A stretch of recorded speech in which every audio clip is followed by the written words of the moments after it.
திரு சந்தோஷ், பிரபாகரனுடைய அண்ணன் மகன் குறிப்பிட்ட திரு சந்தோஷ் தான் நம்மோட இருக்கிறார். வணக்கம். நீயா எத்தனை ஒரு பஞ்சாயத்தடா முடிச்சு வச்சு பாரு, நமக்காக அம்பட்டு பெண்ணும் பிள்ளை குட்டியோட வெயில்ல காத்து கிடக்குறாங்களே. திரு சீமான் எப்போ அங்க வர்றாரு? எந்த காலகட்டத்துல இந்த சந்திப்புகள் நடக்குது? 2008 சீமான் என்பவர் ஒரு தோல்வி பட இயக்குனர். வாழ்த்துக்கள் படம் ரிலீஸ் ஆகி 2008 ஜனவரி அந்த டைம்ல தான் அவர் வந்து அங்க வரதா இருந்தது. அப்புறம் தள்ளி போய் கடைசியா வந்து பிப்ரவரி மாசம் தான் உள்ள வராரு. அந்த படத்துக்கும் அவருக்கு எந்த சம்பந்தமும் கிடையாது. ஓஹோ, தண்டச்சோரா. அவர் அங்க வந்தது அங்க உள்ள நடக்கிற விஷயங்களை பார்க்கணும், அங்க என்ன நடக்குதோ அதை கொண்டு போய் வெளிநாட்டுல இருக்க மக்களுக்கு, குறிப்பா தமிழக மக்களுக்கு அதை கொண்டு போய் சேர்க்கணும். இவ்வளவுதான்.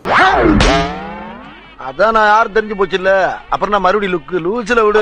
வேலைக்காரன் தானோ இல்ல, வேலைக்காரன் வேட்டியாண்டா தூக்குற. நீங்க நினைக்கிற மாதிரி தலைவர் அவர் கூப்பிட்டு இவரெல்லாம் போகல. அவர் அங்க வந்து சேர்ந்து சில நாட்கள் வரைக்கும் அப்படி ஒரு நபர் இருக்காருன்றதே அவருக்கு தெரியாது. இன்னும் ரொம்ப இதா சொல்லணும், வெளிப்படையா சொல்லணும்னா, புலிகள் போராளிகள் அப்படின்னால யாருன்னு அவருக்கு தெரியல. முதல்ல அதை பற்றி புரிதல் இல்லாம இருந்தாரு அப்படிங்கிற எப்படி எல்லாம் நம்மகிட்ட கதை விட்டுருக்கான் பாருங்களேன். நம்ம இடும்போனம் கார்த்தி பகிர்ந்து ஒரு படங்கள் பார்த்திருப்பீங்க நினைக்கிறேன். நீ எங்கடா போற?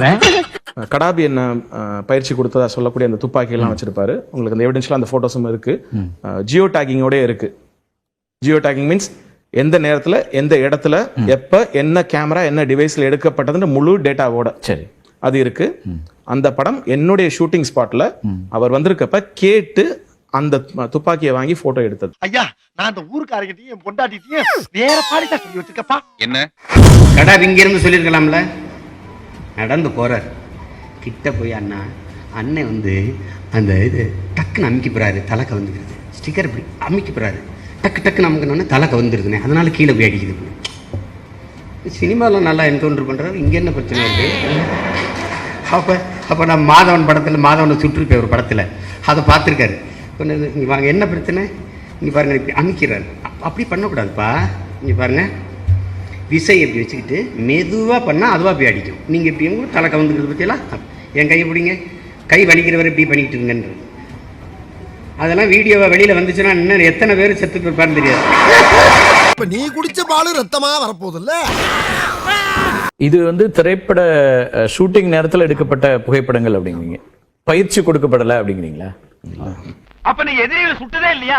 எதிரியை பார்த்ததே இல்லையா? எப்படா நீங்க சமயம் கேட்டு இருந்தா எதிரி எப்படி தெரிவானுங்க? அதுக்கே நீ எப்ப பார்த்தாலும் மிலிட்டரியில நான் அப்படி சுட்டேன் இப்படி சுட்டேன்னு சொன்னேன். ஒரு அடிப்படையா நீங்க ஒண்ணு புரிஞ்சுக்கணும் கார்த்தி. என்னன்னா, இப்ப நீங்க எடுத்த ஒண்ணு அங்க சுட முடியாது. எல்டிடியோட பொறுத்தவரை, புலிகளை பொறுத்தளவுக்கு எல்லா இடத்துலயும் உங்களுக்கு சுடுறதுக்கு அனுமதி கிடையாது. பயிற்சிக்குன்னு ஒரு இடம் இருக்கும், அங்க மட்டும் தான் நீங்க பயிற்சி எடுக்க முடியும். ஓகே, ஏன்னா அது பொதுமக்களுக்கு பாதுகாப்பா இருக்காது. அங்க யாராவது ஒருத்தர் இருப்பாங்க, உள்ள ஏதாவது ஒரு பேஸ் இருக்கும், அப்படி எல்லாம் பண்ண முடியாது. சரி, அது வந்து ஷூட்டிங் ஸ்பாட்ல எடுத்தது. அட இது மட்டும் போய் இல்ல, என் பின்னால வந்து எப்ப பார்த்தாலும் 10 விடுதலை புலிகள் இருப்பாங்க, எனக்கு பாதுகாப்பா இருப்பாங்க, என்னைய பாதுகாக்கிறதே அவருக்கு பெரிய வேலையா இருக்கும் இப்படி சொன்னல, அதுவும் பொய். ஐயா, நான் தெரிஞ்சே போய் சொல்லிட்டேன். நான் பகிரங்கமா மன்னிப்பு கேட்டுக்கிறேன். எப்போ வந்து அவரு திரு பிரபாகரன் அவர்களை சந்திக்கிறாரு? அதுக்கு பேக் ஸ்டோரி என்ன அப்படின்னா, நீங்க அவர் அதுக்கு முன்னாடியே சந்திச்சிருக்கீங்க. அது என்ன பேக் ஸ்டோரி அப்படின்னா, அது வந்து அப்ப 2 படங்களோட படம் கொடுக்குறாங்க. நான் சொல்றேன் இந்த படத்துல நான் பார்த்துட்டேன் அப்படின்னு. அது ஒரு சாதாரண ஒரு ஹாலிவுட் ஃபில்ம். அது வற்புறுத்துறாங்க. இல்ல நான் அப்புறம் பாத்துக்கிறேன், இப்ப ஸ்கிரிப்ட் முடிப்போம் அப்படின்னு போது, இல்ல தலைவர் உங்களை இதை பார்க்க சொல்லியிருக்காங்க அப்படின்னாங்க. அப்ப அவர் ஏன் நமக்கு இந்த டிவிடியை கொடுக்கணும் போது, அதுக்கு என்னன்னா, நான் பண்ண ஆர்குமெண்ட்ஸை அவங்க வந்து கொண்டு போய் சேர்த்திருக்காங்க. என்னோட ஆர்குமெண்ட்ஸ் வேலிடா இருந்தனால அவர் கேட்டுட்டு அவர் அந்த 2 டிவியும் கொடுத்து பார்க்க சொல்லிருக்காரு. இருந்தாலுமே நான் அதுக்கப்புறமா காம்ப்ரமைஸ் ஆகும்போது அப்பதான் நான் வந்து நேரில் சந்திக்கிறதுக்கான வாய்ப்பு கிடைக்கும். ஸோ இந்த இன்சிடென்ட்டை வந்து இவருக்கு சொன்ன உடனே, அதை எப்படி நீ பார்த்துட்ட அப்படின்னு, அதுல இருந்து தான் அவர் என்ன பண்ண ஆரம்பிக்கிறாரு. சேராவை நச்சரிச்சு அவர் வந்து சொல்லி கன்வின்ஸ் பண்ணி, சேராவை சொல்லி, சரி எப்படியாவது நீ வந்து ஒரு அப்பாயின்மெண்ட் எடுத்துக்கொடுன்னு சொல்லி, அதுக்கு பிற்பாடு தான் வந்து தலைவர்கிட்டே போய் சொல்றாங்க. அது வரைக்கும் இப்படி ஒரு பர்சன் வந்திருக்கதா அவருக்கு தெரியாது. ஓகே, துபாயில நம்ம இருந்த ரேஞ்சுக்கு இங்க பெரிய மனுஷன் பேசுறப்ப உனக்கு வேடிக்கை. எல்லாரும் நீங்க நினைக்கிறது வெறும் படம் மட்டும் தான் நினைக்கிறீங்க. சரி, அதுக்கு வீடியோவும் இருக்கு. ஆமா, அது வந்து சரியான நேரத்துல இவரை சேலஞ்ச் பண்ணணும்னா இவர் என்னட்ட நேர்ல வந்து சேலஞ்ச் பண்ணட்டும், இதெல்லாம் போய் அப்படின்னு வில் ப்ரொடியூஸ். ஒரு ஊருக்காரன் இப்படி எக்கச்சக்கமா மாத்திட்டு நல்லாவா பாருக்கு. அவர் சொல்றதுல எது உண்மைக்கு மாறாதுன்னு நீங்க சொல்றீங்க? இல்ல, இவர் தலைவரை பார்த்தது போய் சொல்லல. சரி, அதை தாண்டி எல்லாமே போய்.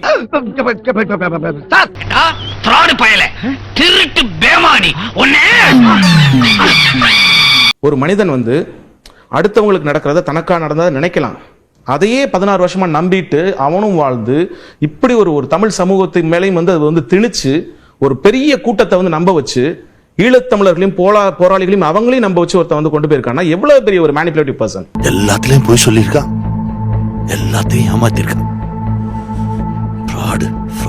8 நிமிஷம் இருக்கும் அதிகபட்சமான ஒரு 9 நிமிஷம் இருக்கும், அவ்வளவுதான். புகைப்படம் எடுத்தது உண்மை. இது வந்து ஒரிஜினல் காப்பி கிடையாது.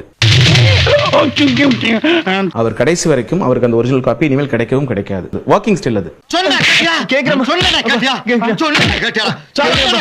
நீ ஒரு டுபாக்கூரு, உன்னை நம்பாதேன்னு இவங்கிட்ட எத்தனை தடவை சொன்னேன். அந்த சந்திப்புல பேசின விஷயங்கள்ன்றது வந்து இவர் கட்டுக்கதே அவிழ்த்து விடுற எதுவுமே கிடையாது. பாத்தீங்களா சார், பிராடு பசங்க சார். அவர் ஏதோ வந்து இங்கிலீஷ்ல பேசினாலே இவரை பார்த்தே பயப்படுவாரு, இந்த அளவுக்கு தமிழ் பேச அதெல்லாம் கிடையவே கிடையாது. வேணா எனக்கு நம்பிக்கை இல்லைன்னா குளத்தூர் மணி இருக்காரு, எவிடன்ஷியலா இருக்காரு, இன்னைக்கும் இருக்காரு, அவர்கிட்ட கேட்டு பாருங்க. இவர் அங்க போறது வரைக்கும் சீமான் ஒரு நபரையாவது தேசிய தலைவர் பிரபாகரன் அவருக்கு தெரியுமான்னு நீங்க கேளுங்க. ஐயோ ஐயோ. பிரபாகரன் மட்டும் இருந்தாரா இல்ல அவருடைய குடும்பத்தார் இருந்தாங்களா, அவருடைய மனைவி இவங்க யாராவது சந்திப்புல போது இருந்தாங்களா? தலைவருடைய குடும்பத்தை யாராவது சந்திரிச்ச முடியுமானா கிடையவே கிடையாது. அது நடக்கவே நடக்காது. ஆனா பொட்டாண்ட சாப்பிட்டுட்டு இருக்கும்போது எங்க அண்ணி வந்து கறி இட்லி வைக்கிறாங்க, உடைக்கும் போது அதுல கறி இருக்கு. இட்லி வைக்கிறாங்க, உடைக்கும் போது அதுல கறி இருக்கு. குட்டியாடா ஒரு பீலா, அத மட்டும் என்னால மன்னிக்கவே முடியாதுடா. காமெடி டைம், இப்போ உனக்கு சீரியஸ் டைம்டா. இது மட்டும் இல்ல, AK-74 எனக்கு சுட புலிகள் கத்து கொடுத்தாங்க அப்படின்னு சொன்னது பொய். இட்லிக்குள்ள வந்து கறியை வச்சு கொடுத்தாங்க அப்படின்னு சொன்னது பொய். என்னை உட்கார வச்சு எல்லா விடுதலை புலிகளுக்கு சாப்பாடு வச்சாங்க. விடுதலை புலிகள் தலைவர் பிரபாகரனோட மனைவி மதிவதனி வந்து சாப்பாடு வச்சாங்க. இதுவும் பொய்.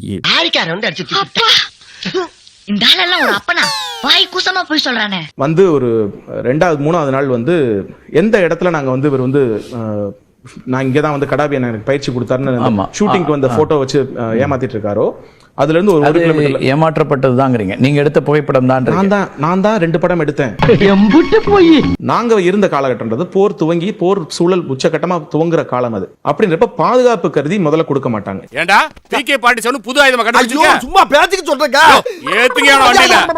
இப்ப நிறைய அவருக்கு உபசரிப்புல இருந்து பல விஷயங்களை திரு சீமான் சொல்லியிருக்காரு. இது எதுவுமே நடக்கலன்னு மொத்தமா நீங்க சொல்றீங்களா? இல்ல, இவர் வந்து ஒரு விடுதலை புலிகளையும் அந்த தியாகிகளையும் அந்த போராட்ட தளபதிகளையும் எப்படி ஒரு கொண்டு வந்து நிப்பாட்டியிருக்காருன்னா ஒரு 5 ஸ்டார் ஷெஃப் ரேஞ்சு கொண்டு வந்து நிப்பாட்டியிருக்காரு. சார் இவனை என்ன பண்ண சார்?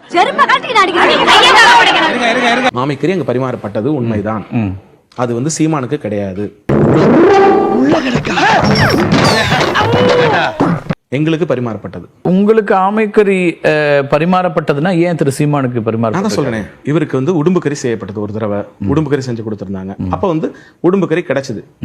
அந்த பாலாமைன்றது வந்து அப்ப போகும்போது ஏதோ ஒண்ணு கிடைச்சிருக்கு, அதை கொடுத்துட்டாங்க. எனக்கு பிடிக்கணும், எனக்கு செய்யணுன்றதுக்காக செய்யல, கிடைச்சது செஞ்சு கொடுத்தாங்க. நான் மொத்தமா ஒரு 7 மாசத்துல அதிகபட்சம் 4 தடவை கூட நான் சாப்பிட்டுக்க மாட்டேன் ஆமைக்கறியை. அது ஒண்ணு டெய்லி கிடைக்கக்கூடிய உணவா அது இல்ல. ஒரு 2-3 தடவை சாப்பிட்டுருக்கோம், அவ்வளவுதானே தவிர்த்து சீமானும் கேட்டாரு, கிடைக்கல. கிடைச்சதுதான் கொடுத்திருப்பாங்க அவருக்கும். அதுல வந்து அவங்களுக்கு எந்த ஒரு இவர் கொடுக்க கூடாதுன்னு கிடையவே கிடையாது. அந்த நேரத்துல அது கிடைக்கல. இவர் சொல்ற மாதிரி இந்த ஆமை ஓட்டுல வந்து யாரோ படகுல சவாரி பண்ணாத பார்த்தேன்னாரு.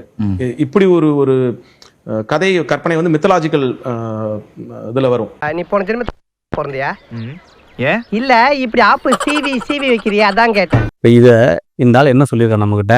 பிரபாகரன் கேட்டே இருப்பாரு, தம்பி சாப்பிட்டானா, தம்பி தூங்கிட்டானா, சீமான் சாப்பிட்டாரா, சீமான் தம்பி தூங்கிட்டாரான்னு வந்து கேட்டே இருப்பார். இட்லி கறி பரிமாறப்பட்டதுல இருந்து என்ன சாப்பிடுகிறார், என்ன உணவு இருந்துகிறார், அதை கவனிச்சு வந்த விருந்தினரை அவங்க சிறப்பா கவனிப்பாங்கன்னு ஒண்ணு சொல்றாரு.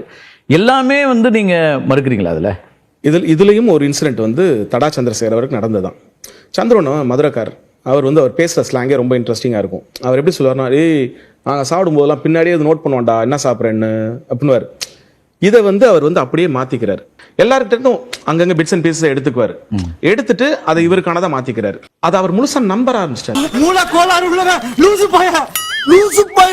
ஏதாவது ஒரு பதிவுல, ஏதாவது ஒரு மேடையில தலைவரோட நான் இத்தனை மாசம் இருந்தேன், இத்தனை வருஷம் இருந்தேன், இவ்வளவு நாள் என்கிட்ட இதெல்லாம் பேசினாரு, இதெல்லாம் சொன்னாரு, இப்படி எல்லாம் எனக்கு சாப்பாடு போட்டாரு, அண்ணி எனக்கு இட்லி ஊட்டி விட்டாங்க. என்ன எங்கேயாவது காட்டுங்களேன். வாய்ப்பில்லை ராஜா, வாய்ப்பு கிடையாது. இதே அவர்களுடைய நாம் தமிழர் தம்பிகள் நாளைக்கு வந்து இந்த வீடியோஸ்ல வந்து கமெண்ட் பண்ணக்கூடியவங்க இந்த காலகட்ட பதில ஏன் சீமான் இதை சொல்லல, அது வந்து அவரை வந்து ஒரு ஈழத்துக்கான அத்தாரிட்டி அவர் கிளைம் பண்றதுக்கான அடிப்படை தகுதியே இல்லாத ஒரு நபர் அவர் அதை கிளைம் பண்ணவே முடியாது. இந்த துப்பாக்கிக்கு இன்னும் மானம் இருக்கு, மரியாதை இருக்கு, சூடு இருக்கு, சுரணம் இருக்கு. அப்ப எனக்கு இல்லங்கிறியா? இல்லன்னு உனக்கே தெரியாதாடா? அவர் சொல்ற மொத்த பொய்யையும் என்னால உடைக்க முடியும். என்னையா பேசிக்கிட்டு இருக்க? 3 வேளை சோத்துக்கு உழ வச்சுட்டு போயிடாதியா? 2008க்கு முன்னாடி சீமான் ஈழத்துக்காக என்ன செஞ்சாரு? கேள்வியே தப்பு. முதல்ல நான் என்ன பண்ணிக்குவேன்னு கேளு. இல்ல 2008 அங்க போயிட்டு வந்ததுக்கு அப்புறமா அது ஈவன் நம்ம திருமுருகன் காந்திலாம் அதுக்கப்புறம் துவங்கினவங்க தான் சீமான் மாதிரி. அவரை மாதிரி அது களத்துல நின்னு ஏதாவது செஞ்சிருக்காரா? ஒண்ணும் பண்ணல. இல்ல 2008 தொடர்ச்சியா பேசிட்டு இருக்காரு இல்லையா? என்ன பேசுறாரு சொல்லுங்க. இலங்கை தமிழர்களுக்கான பிரச்சனை இட்லி கதை பேசுறாரு, அதுக்கப்புறம் அந்த நோட்ஸ் எழுதுற கதை பேசுறாரு, சுட்டு பயிற்சி, இதெல்லாம் இது மாதிரி தானே இருக்கு. ஈழத்தமிழர்களுடைய நலன் சார்ந்து, ஈழம் தனி ஈழம்ன்ற கோரிக்கையை சார்ந்து இந்த ஐநாளை இன்னைக்கு வந்து ஒரு ஈழம் சார்ந்து பேசக்கூடிய விஷயங்களை நீர்த்து போக வச்சு அவங்கள்ட்ட இருந்து மொத்த பணத்தை இங்க கலெக்ஷன் பண்ணி இன்னைக்கு ஒரு வேற ஒரு மாதிரி மாத்தி வச்சிருக்கதான் இவர் பண்ணது. ஏன்டா இப்படி திருடி பொழிக்கிறியோ? மரியாதை மரியாதை. உனக்கு என்னடா மரியாதை? அதெல்லாம் கூட விட்டுருங்க. இங்கேயே தானே இருக்காங்க அகதிகள் முகாம்ல. இங்க எத்தனை ஈழத்தமிழர்கள் இருக்காங்கல்ல, அவங்களோட அடிப்படை வசதிக்காக ஏதாவது ஒண்ணு சரியா எதுக்காக போய் நின்றுக்காரா இவரு? ஒரு கோடி கொடுத்தாரு அந்த காரியத்தை மட்டும் செய்ய மாட்டேன். பிரபாகரன் சொல்லிட்டு அந்த மொத்த அந்த ஒரு ஐகான், அவ்வளவு பெரிய ஒரு supreme leader, is supreme leader, அது எந்த மாற்று கருத்துமே கிடையாது. அவரை மொத்தமா செதைச்சு ஒரு 5 ஸ்டார் ஹோட்டல் ஷெஃப் ஆக்குனது தான் இவர் பண்ணது. இந்த ஈழ போராட்டம் வந்து சர்வதேச ரீதியில போக வேண்டிய போராட்டத்தை கொண்டு வந்து முட்டுச்சந்தில் நிறுத்தினதான் இவர் பண்ணது. கருப்பு நாயே, இது நியாயமாடா? இது தர்மமாடா? சேரா வந்து ஒவ்வொரு தடவையும் எல்லாரும் பேசும்போது ஸ்கைப்ல பேசுவாங்க. அது என்னன்னா என்ன செய்யணும் அடுத்து, ஏதாவது பேச வேண்டியது, எதை பத்தி பேசணும் அப்படின்ற மாதிரி எல்லாம் சொல்லுவாங்க. அப்போ ஒரு நாள் நான் போகும்போது மாடியில் அண்ணன் இருக்காரு அப்படின்னாங்க. சரி, மேல போகும்போது ஒரு சினிமாவுடைய நடிகை, இன்னைக்கு பிரபலமா பேசக்கூடிய விஜயலட்சுமி அங்கே தான் இருந்தாங்க.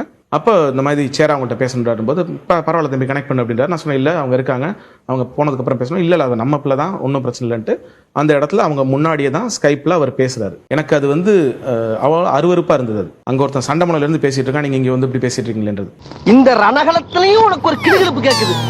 அங்க யுத்தம், மிகப்பெரிய யுத்தம் நடந்துட்டு இருக்குது. பெரிய போர், திரும்புற பக்கம்னா துப்பாக்கி சத்தம், குண்டு சத்தம் நடந்துட்டு இருக்குது. இப்படிப்பட்ட நேரத்துல இவன் என்ன பண்றான், இங்க ஒரு நடிகையோட இருக்கான், அதை நான் சொல்ல விரும்பல, ஜாலியா என்ஜாய் பண்ணிக்கிட்டு பேசுப்பா அப்படின்னு இருக்கா. உன்னை எல்லாம் அமலக்கட்டையா விட்டு நாயை விட்டு கடிக்க வேணும்டா. அது ரொம்ப முக்கியமான விஷயம். நீங்க மற்றதெல்லாம் விட்டுருங்க.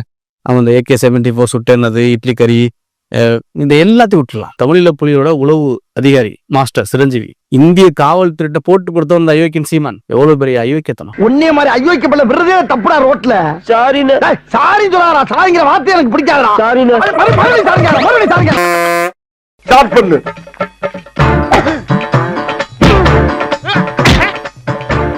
இங்கிட்டு வா. அப்படியா படைக்கல மண்டல மட்டும் அடிச்சிடாத, குலக்கேசல் உள்ள போயிருவேன். சரியா? உங்க வீட்டு பிள்ளையா நினைச்சு எல்லாரும் என்னை மன்னிச்சிருக்க.